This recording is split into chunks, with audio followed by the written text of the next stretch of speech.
जय हिंद दोस्तों, स्वागत है आपका हमारे YouTube चैनल CGPSC मितान में। आज का यह वीडियो बहुत ही महत्वपूर्ण होने वाला है क्योंकि यह सभी एग्जाम के लिए इम्पोर्टेंट है। क्योंकि जब गणित के प्रश्न इस प्रकार से पूछे जाते हैं तो बहुत सारे बच्चों को पता ही नहीं चलता है कि इस प्रकार के सवालों को कैसे हल करेंगे। तो आज हम बताएंगे कि इस प्रकार के सवाल को कैसे आसानी से कम समय में हम सॉल्व कर सकते हैं, वो भी ट्रिक के माध्यम से। तो चलिए शुरू करते हैं। देखिए सवाल क्या दिया है, 5 वस्तुओं का विक्रय मूल्य 3 वस्तुओं के क्रय मूल्य के बराबर है, तो लाभ प्रतिशत या हानि प्रतिशत क्या होगा। ठीक है, तो इस प्रकार के प्रश्नों को सॉल्व करने के लिए सबसे पहले हम कुछ बात आपको बता देते हैं जो आपको गणित के हर प्रश्न को सॉल्व करने में आसानी दिलाएगा। जैसे कि विक्रय मूल्य दिया है तो हम बार बार विक्रय मूल्य तो लिखेंगे नहीं, क्योंकि लिखने में टाइम वेस्ट होता है और एग्जाम में इतना टाइम होता नहीं है। तो हम क्या करेंगे, विक्रय मूल्य जब बोलेगा, ठीक है, तो उसको हम लिख देंगे वी। ठीक है, जब भी हमको विक्रय मूल्य कहेगा या विक्रय मूल्य लिखना होगा तो हम क्या लिख देंगे, विक्रय मूल्य को लिख देंगे हम वी। और जब क्रय मूल्य बोलेगा, ठीक है, क्रय मूल्य हमको लिखना रहेगा तो क्रय मूल्य की जगह लिख देंगे हम के। इतना समझ गए। अब जब लाभ लिखना रहेगा तो लाभ के जगह में हम लिखेंगे एल, और हानि जब लिखना रहेगा तो हानि की जगह में लिखेंगे हम एच। अब शॉर्ट में समझ गए, एल वी के एच ऐसा लिखेंगे शॉर्ट में, ताकि हमको कम समय में आसानी से सॉल्व कर पाए। तो चलिए अब प्रश्न में करना क्या है, कुछ नहीं। देखिए 5 वस्तु, सबसे पहले तो प्रश्न को समझना है कि प्रश्न बोल क्या रहा है। 5 वस्तुओं का विक्रय मूल्य, विक्रय मूल्य का मतलब होता है, क्या होता है, बेचना। जब बेचते हैं तो उसको बोलते हैं विक्रय मूल्य। 3 वस्तुओं के क्रय मूल्य के बराबर है। अब क्रय मूल्य का अर्थ क्या होता है, क्रय मूल्य का मतलब होता है खरीदना, खरीदा हुआ मूल्य। ठीक है, बराबर है तो लाभ प्रतिशत या हानि प्रतिशत क्या होगा। अब इसमें करना क्या है, चलिए देखते हैं।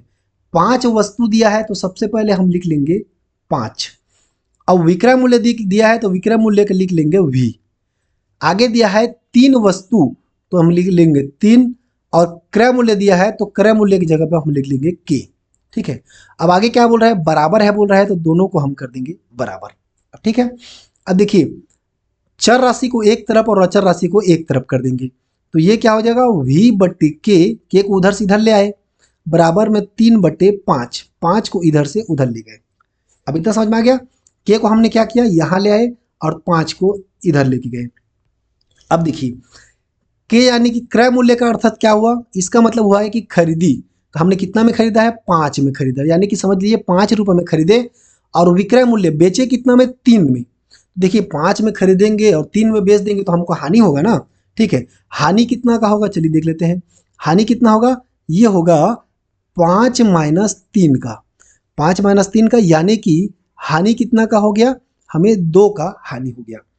लेकिन प्रश्न में क्या पूछा है, प्रश्न में तो लाभ प्रतिशत या हानि प्रतिशत पूछा है, तो चलिए निकाल देते हैं, क्या दिक्कत है। अब यहाँ पे हानि प्रतिशत बराबर क्या हो जाएगा, हानि प्रतिशत बराबर होता है दोस्तों हानि बटे क्रय मूल्य गुणित 100। ठीक है, हानि प्रतिशत बराबर हानि बटे क्रय मूल्य गुणित 100 होता है। चलिए निकालते हैं। हानि कितना का हो रहा है, 2 का, तो 2 लिख दिए, बटे में क्रय मूल्य कितना है, देखिए यहाँ पे क्रय मूल्य है 5 का, तो 5 लिख दिए, और गुणित में क्या कर दिए 100। अब देखिए क्या हो गया, 5 एकम ये 5, और 5 विषम क्या हो जाएगा 100, 5 दूनी 10 या 5 शून्य शून्य। अब 20 गुणित 2 कितना हो जाएगा, ये हो जाएगा 40%। तो ये हानि प्रतिशत बराबर कितना हो गया, 40%। तो ऑप्शन बी इसका सही जवाब हो जाएगा। आपको उम्मीद है समझ में आ गया होगा। नहीं समझ में आया है तो चिंता करने वाली बात नहीं है, आगे इसी प्रकार के और प्रश्न देखने वाले हैं जिसके आपको अच्छे से समझ में आ जाएगा। अगर आप इस क्लास का पीडीएफ चाहते हैं तो आपको फ्री में इस क्लास का पीडीएफ मिलेगा हमारे टेलीग्राम चैनल पर। टेलीग्राम चैनल का नाम है CGPSC मितान 1, या उसको आप हमारे डिस्क्रिप्शन बॉक्स में भी जाकर के क्लिक करके चैनल ज्वाइन कर सकते हैं। चलिए अगला क्वेश्चन देखते हैं। सेम प्रश्न है, बस डाटा चेंज है। 36 किताबों का क्रय मूल्य 30 किताबों के विक्रय मूल्य के बराबर है बोल रहा है। तो क्या करेंगे, सबसे पहले 36 किताब बोल रहा है तो यहाँ पे 36 लिख देंगे, क्रय मूल्य बोल रहा है तो लिख देंगे के। अब 30 किताब बोल रहा है तो यहाँ पे लिख देंगे 30, और विक्रय मूल्य बोल रहा है तो लिख देंगे वी। अब आगे बोल रहा है कि बराबर है तो दोनों को कर देंगे बराबर। अब चर राशि एक तरफ, अचर राशि एक तरफ, तो ये हो जाएगा के बटे वी। बराबर हो जाएगा 30/36। v को ये इसके नीचे में ले आए और 36 को इसके नीचे में ले आए, हो गया।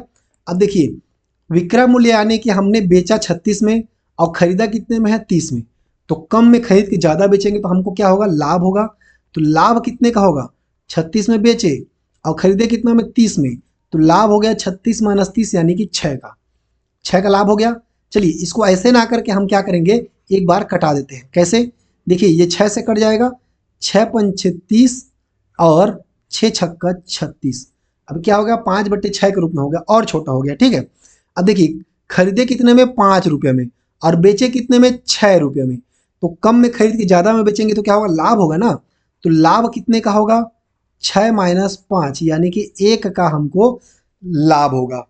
लेकिन अब निकालना क्या है इसमें, इसमें तो निकालना है लाभ प्रतिशत, लाभ हो रहा है तो लाभ प्रतिशत निकाल लेंगे। तो लाभ प्रतिशत बराबर क्या होगा, लाभ बटे क्रय मूल्य गुणित 100। हानि प्रतिशत पूछता तो हानि बटे क्रय मूल्य गुणित 100 हो जाता। अब चलिए लाभ कितना का हो रहा है, लाभ हो रहा है 1 का, ठीक है। चलिए लिख देते हैं, लाभ हो रहा है 1 का बटे क्रय मूल्य कितना है, क्रय मूल्य है 30, तो क्रय मूल्य की जगह हम लिख दिए 30। अब गुणित में 100 है तो गुणित में यहाँ पे कर दिए 100, ठीक है दोस्तों।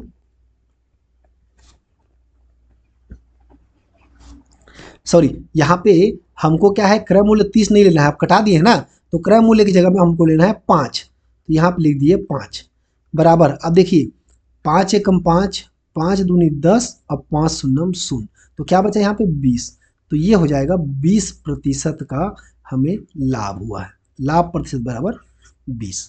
तो ऑप्शन सी इसका सही जवाब हो जाएगा। अगला है देखिए इसी प्रकार का प्रश्न, 6 वस्तुओं को बेचने पर, बेचना मतलब विक्रय मूल्य, तो ये हो जाएगा 6 भी। 3 वस्तुओं के लागत मूल्य, लागत मूल्य का मतलब होता है क्रय मूल्य, तो ये हो जाएगा 3 के, ठीक है 3 के। क्या बोल रहा है, दोनों बराबर है तो बराबर कर दिए। अब ये क्या हो जाएगा, v बटे के बराबर 3 बटे हो जाएगा 6, ठीक है। अब ज़्यादा में खरीदे और कम में बेच रहे हैं तो हमको हो जाएगा हानि, हानि कितना हो जाएगा 6 - 3 यानी कि हमको हानि हो जाएगा 3 का। अब हमको निकालना क्या है, इसमें निकालना है हानि प्रतिशत। अब हानि प्रतिशत बराबर क्या हो जाएगा, हानि बटे क्रय मूल्य गुणित 100। हानि कितना का हो रहा है, देखिए 3 का, तो लिख दिए 3 बटे में क्रय मूल्य कितना है, देखिए क्रय मूल्य है 6, तो यहाँ पे लिख दिए 6 गुणित 100 है तो लिख दिए 100, ठीक है। अब देखिए 3 एकम 3 और 3 दूनी 6, तो 1/2 गुणित हो गया 100, ठीक है। और 100 को जब 2 से भाग देंगे तो हो जाएगा 50%, ठीक है। तो ऑप्शन नंबर सी इसका सही जवाब हो जाएगा। तो इस प्रकार से आप जब भी आपको ऐसे सवाल देखने को मिले तो आप इतनी आसानी से बना सकते हैं, ठीक है। ज़्यादा कोई बड़ा फार्मूला नहीं लगाना है, ना कोई प्रपंच करना है। तो उम्मीद है दोस्तों वीडियो आपको अच्छा लगा होगा। वीडियो कैसा लगा कमेंट करके जरूर बताइएगा। और आपको जो भी प्रश्न नहीं बन रहा है, जिस टॉपिक का भी नहीं बन रहा है, उस प्रश्न को आप हमारे टेलीग्राम चैनल पे शेयर कर सकते हैं। उस प्रश्न को हम वीडियो बना करके आपको बताने की कोशिश करेंगे, ठीक है। तो चलिए मिलते हैं अगले वीडियो में, तब तक के लिए जय हिंद।